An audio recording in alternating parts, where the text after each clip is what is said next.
Hello, my name is Kayla Witherspoon. The date is May 1st, 2022, and I will be presenting on case 1 and case 3 today.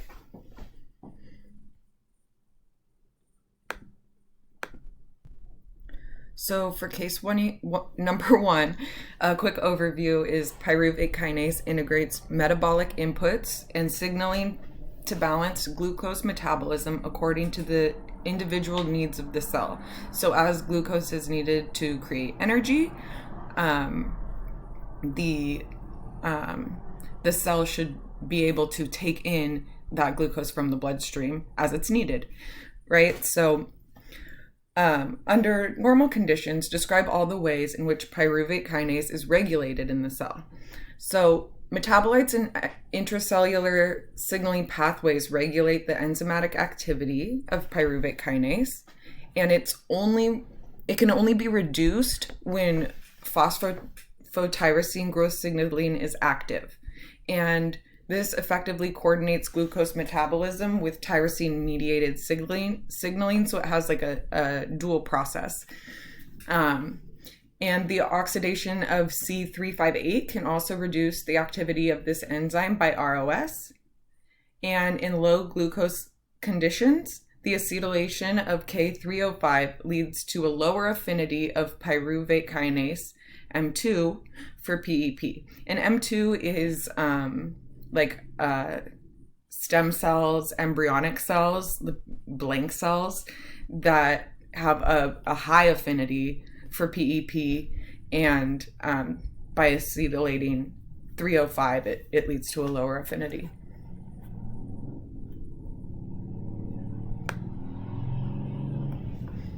So the next question is, this logic seems counterintuitive.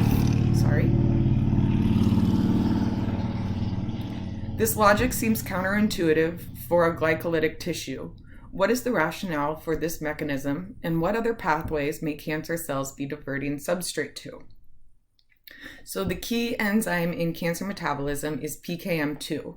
Most cancer cells overexpress this, and in rapidly proliferating cells like embryonic and adult stem cells, MYC increases the expression of GLUT1 and PKM2. And if you remember, GLUT1 is a glucose transporter that's located in the cell wall of most cells. And MYC is an oncoprotein that is, again, overexpressed and associated with promoting RNA splicing for PKM2, which is responsible for increasing cells, just the proliferation. And MYC may induce the expression of splicing factors such as PTB and hnRNA PA1 that favor the splicing of PKM2 over PKM1. So MYC stimulates glucose uptake and glycolysis, and also induces glutamate consumption and metabolism, and is essential in glucose or oxygen-deprived conditions. So basically, this is just an anaerobic process that still allows the creation of energy. Okay, so for case number 3, quick overview. A 5-year-old boy is having a checkup, and the mother reports that he has been a sickly infant, and it often appears drowsy. She has concerns over his persistent thirst and frequent urination. The results and symptoms for this patient, this child, are consistent with hyperglycemia. So hyperglycemia is often associated with diabetes. So this would be something that would need to be investigated further to check the insulin levels and the pancreas and the kidneys. Every cell in our body is capable of glycolysis to produce energy. We need this process in order to create energy from our food, right? When you eat a meal, you raise your glucose levels, and in turn your body should raise its insulin levels to deal with that. But in those with diabetes, they can't produce enough insulin for the glucose and therefore need to take insulin injections. And glucose enters the cells through GLUT, again, the glucose transporter, where eventually it is phosphorylated through several steps. It takes several steps for the breakdown of glucose into ATP. And in patients with hyperglycemia, cells can't officially absorb these glucose molecules from the blood because, again, the pancreas doesn't produce enough insulin. So excess glucose builds up in the bloodstream and causes these adverse symptoms for the patient.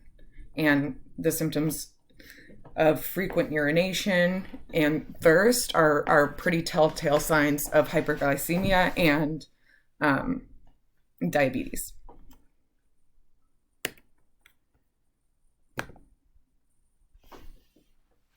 What would you predict the patient's fasted blood glucose levels would be given his current condition?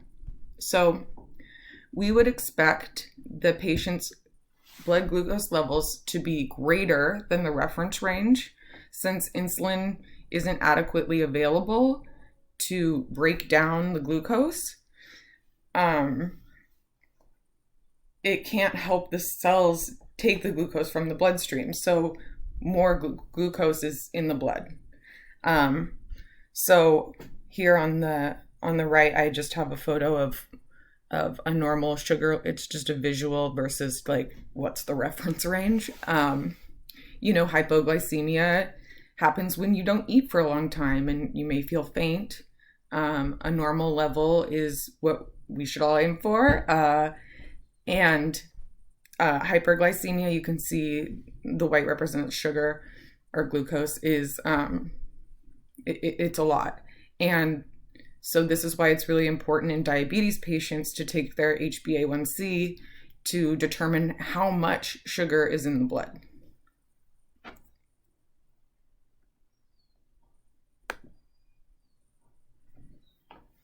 So based on this diagnosis, what 2 regulatory enzymes are likely to be active in this individual's condition?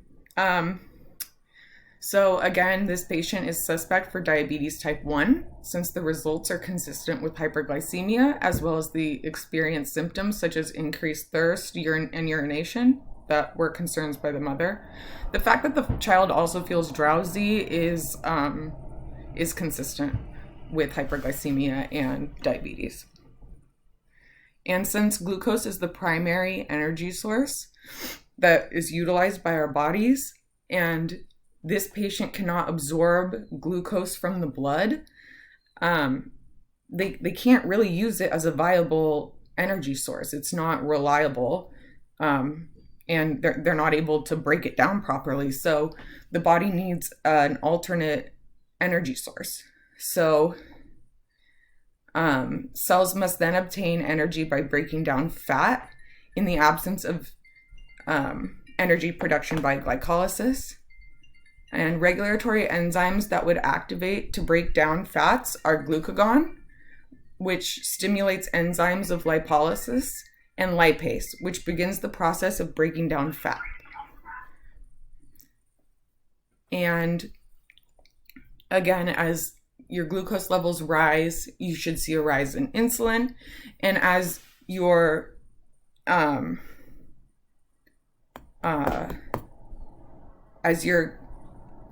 glucose levels go down and you've digested your food, your glucagon levels should go up.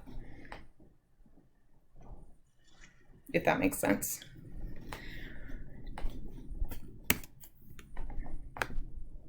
And that's the end of my presentation.